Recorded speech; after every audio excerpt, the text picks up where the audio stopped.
What's up, gamers? This is Proto, and welcome to another episode of Like or Dislike, where we look at some of the latest games that came out. I give you a synapse of the game itself, tell you what my thoughts about it after I get my hands on it for a few hours, and show you some gameplay all at the same time. And today we are looking at Journey to the Savage Planet. Now, this game I have been enjoying since I have got it installed and been playing it. It is a fun game for me. But let's not waste any more time.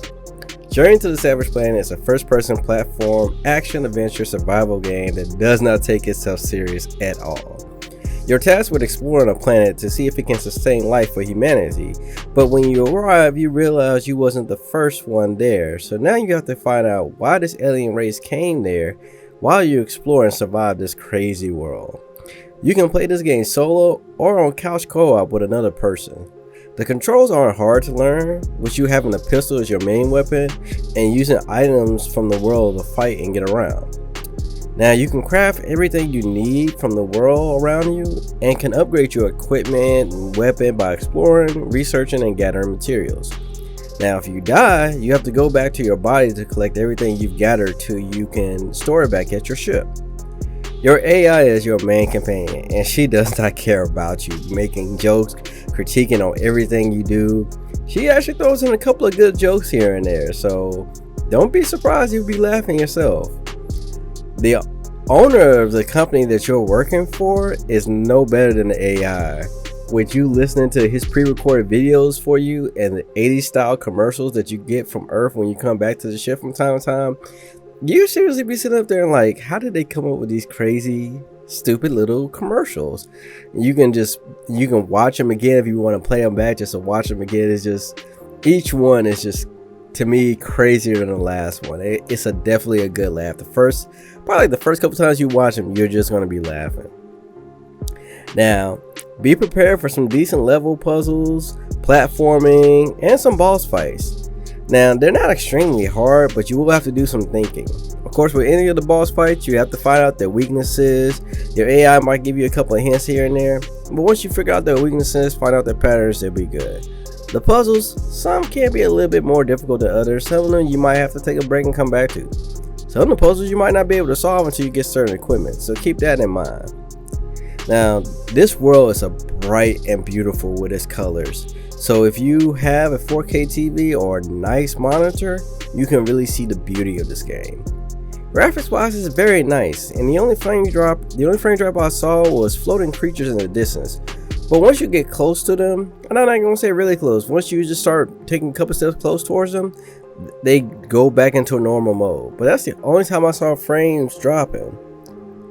Now, all this gameplay that you are seeing was captured off of Xbox One X. And that's pretty much the game. So with that being said, let's jump into the pros versus the cons. And starting off with the pros, the first one we have, this game is funny and fun at the same time. I like mild humor. I like bad jokes as long as good jokes. And it definitely will give you a good laugh. The first time you're playing through it, the stuff you experience, how creatures react to you, you're definitely gonna laugh. Like, there's a certain creature, when I come across it and scan it, they tell me it's so scared of me. And I get close to it, it takes off running and it's screaming like a person. And I'm just like, are you serious? But yeah, be prepared for some good laughs in this and some fun getting around in this world. Now, the next pro we're gonna look at is a good survival feel. Now, I'm big on survival games. I like playing a lot of survival games. I like playing survival games that are very detailed, where you have to manage every little thing about you. And I like survival games where they keep it on the basics. And this survival game is more on the basic feel. Like, you not have to worry about managing every little thing on yourself, but you do have to watch your equipment. You do have to watch your health and all that. And you definitely feel like you have to survive to get back to your ship. And the last pro we're going to look at is the fast points in this world. Like I said, this is a survival game and you're exploring. I like that you can unlock these fast points early in the game. So if you need to get back to a certain point to collect resources or just get back to your ship, you don't have to tread all the way back. Sometimes that's a thing you have to do in survival games. You have to travel all the way back. And if it's a big map, sometimes you're just wasting more time just traveling back. Now with the pros done, let's take a look at the cons. The first con we're going to have is the location beacons, and I kind of got to explain this a little bit. Now, when you play in the game, you can set your mission objective where you want to. You scan the region and make sure you're still following like you're supposed to. But sometimes your objective could be above you or could be below you, and the beacon could go any which way. You think you're heading the right way, then you check it and turns find out that you're going in the wrong direction. So that can be annoying to some people. It got a little bit annoying to me, but once I got the hang of it, I figured out how to ignore it more or less. Now, the next con we're going to look at is the platforming. I'm not a big platforming person, so this is like more of a personal con for me.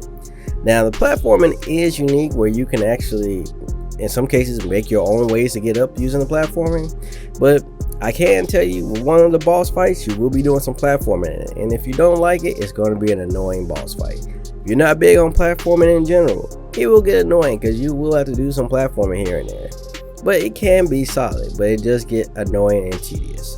And that goes to our last con, which is repetitive missions. You're going to be doing a lot of resource gathering, so you're going to be doing similar missions. Might be set up in a different area, might require you to do it differently, but sometimes they can be repetitive. You're gathering resources to upgrade equipment. You're gathering resources to research a new item to use, so they can get a little repetitive. So keep that in mind if you're not big on repetitive missions. That's pretty much the pros and the cons.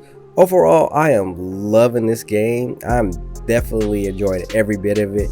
I will probably be streaming it for my Wednesday stream, my long stream. I'm just going to be playing this game and enjoying it probably.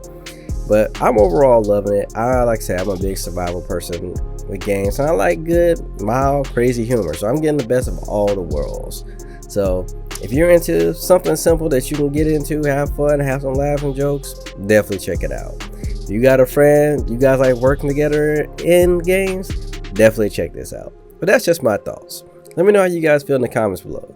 If you haven't already subscribed, make sure you hit that subscribe button. I talk about stuff going on in the gaming and tech world. I do reviews on some of the latest games and tech that's out. I do a top 10 new games coming out every month and so much more. Make sure to follow the social media pages so you can keep up to date with what's going on, or if you want to reach out to me. I love talking about gaming, so don't be afraid to hit me up. Catch me streaming on Twitch playing indie, PC, and console games. You can catch me streaming every Monday, Wednesday, and Saturday. So make sure to hit me up in that chat while I'm gaming, and make sure to hit that follow button. And this is Proto, and I'll catch you guys in the next video.